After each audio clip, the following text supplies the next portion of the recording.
Okay, we were discussing the facial muscles or muscles of facial expression, divided into three groups. Number one, around the palpebral fissure, and two, around the nasal orifice. We discussed. Now we discuss the muscles around the oral fissure or mouth or lips. Now, the muscles of the lips are again constrictor muscle or sphincter muscle, and then dilator muscle, which can elevate and depress the lips to open the mouth or to open the oral cavity. The sphincter muscle is only one, okay? And you look over here, this one muscle which encircle the two lips, this is orbicularis oris. That was orbicularis oculi, and this is orbicularis oris. The other dilator muscle, they deviate from the oral cavity upward, laterally, and downward to elevate the upper lip and to depress the lower lip, helping in opening. And these muscles, which are dilator, number one, levator labii superioris iliac nasai, and then levator labii superioris, and then zygomaticus minor and zygomaticus major, and then over here one another muscle which they have not shown, that is levator anguli oris, and then this big muscle, and this is buccinator. So elevators of the are dilators, you can see over here. Look again.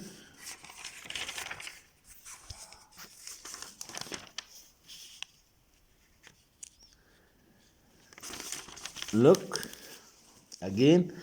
Levator labii superioris iliac nasai, levator labii superioris, and then zygomaticus minor and zygomaticus major, and this one the buccinator, which is being pierced by the spirated duct. And then over here one another muscle which is the levator anguli oris. While from below you can see the depressor labii inferioris, depressor anguli oris from the angle of the mouth, and then this small muscle risorius, and over here one muscle mentalis. You can see it more properly, yes, in this diagram. Look, this is for the lower lip. This one is mentalis. This is depressor labii inferioris, that is depressor anguli oris, and over here a small muscle from the lateral side, that is risorius, and platysma also coming from the neck upward. These are the dilator muscles, and one constrictor muscle, that is orbicularis oris. Okay, now look, the orbicularis oris muscle, which is a sphincter muscle, or the constrictor muscle, it consists of the small part which lies in the red part of the lips, this small part, and this peripheral part which is much larger and lies below the lower lip and above the upper lip. And this orbicularis oris muscle consists of the intrinsic part which originates the intrinsic part, which is a small part, which originates from this incisive fossa of the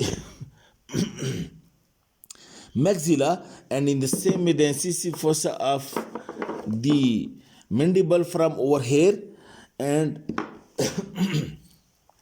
these fibers, the incisive fibers, you can see this one is the incisive slip which originates from incisive fossa of the maxilla, and this one the incisive slip which originates from incisive fossa of the mandible. They encircle the oral cavity like this, going into the upper lip and lower lip. And most of the stump or most of the bulk of the orbicularis oris is being formed from extrinsic muscle. That is the muscle coming and getting attached over it. And one of the big muscle which is coming attached over it, it is this buccinator, this one, buccinator muscle. And look, the point, the buccinator muscle,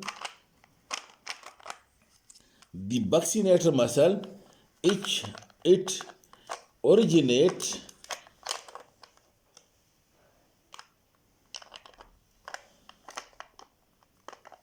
the fibers originate both from the mandible and from the maxilla. Fiber from over here, from the maxilla and from the mandible. These fibers come over here. And these fibers, while reaching over here, then what happens? The fibers cross like this. You can see it over here. Look. These are the fibers of this one. The fibers of buccinator coming from above and coming from below. And then they cross one another, make a chiasma or modulus over here, not point. And some of the fibers then passes upward, and some of the fibers passes downward, and some of the fiber passes directly into its upper lip and into its lower lip. In this way, the most bulk of the orbicularis oris is being formed by the extrinsic muscle, that is the mostly by the buccinator, while some of the fibers itself do originate from incisive fossa of the maxilla and mandible. Okay, and some of the part lies in the red part of the lips, and most of the part lies outside around the lips. And when these muscle contract, note the point being supplied by facial nerve, it constrict, it make narrow the oral cavity and bring the lips into a smallest possible circle, like you are when whistling. The whistling condition, this is being brought by the orbicularis oculi muscle. Okay. Then the other muscles I told you, which is the levator labii superiorus alegnesi and levator labii superiorus, and then these two muscles, the zygomaticus major and the zygomaticus minor. And you look, this is the zygomatic arch. This is the zygomatic arch. This minor and major both originate from the anterior posterior part of the zygomatic arch and descend downward towards the oral cavity. And you can see the zygomaticus minor, they get inserted into the upper lip and into the orbicularis oculi, merge with it. And then the zygomaticus major comes over here to be attached again to the angle of the mouth or to angle of the lips. That's why it elevates the angle of the mouth upward. It elevates the upper lip upward. And then this buccinator muscle, especially it is being pierced by the parotid duct. It has two slips originated from the maxilla and from the mandible. And then this slip passes and then they cross like this, upward and downward. And some fibers passes directly into its own lip. Some fibers crosses downward to go into the other lip. In the same way, from the mandible, some fiber passes into its own lip, while some fiber crosses to go into the upper lip, buccinator muscle. While the other small muscles which are used for depression, and I have told you, I have shown you, like, look, this is depressor labii inferioris, and over here is depressor anguli oris, and over here is small muscle is also which they have not shown, while the platysma also sent upward over the mandible to reach up to the lips. These all muscles except the orbicularis oris, they are all the muscles which radiate from the oral cavity in different direction like this, upward, laterally and downward. They are the dilator muscles of the oral cavity, and they helps in opening of the mouth or opening of the lips, while only the orbicularis oris is the sphincter muscles. Then the other muscles which you know is the pedunculus carnosus. The other muscle pedunculus carnosus is the platysma, which you have studied already in the head and neck, but it is the muscles which originate from the skin of the upper part of the thorax and ascends upward deep through the skin and reaches to the inferior border of the mandible and gets attached over here. And then some muscles are present over here at the around the ear. Look, this is the ear pinna, and you can see this is anterior, this is posterior, and this is superior. It is being called as anterior auricular muscle, posterior auricular muscles, and superior auricular muscles.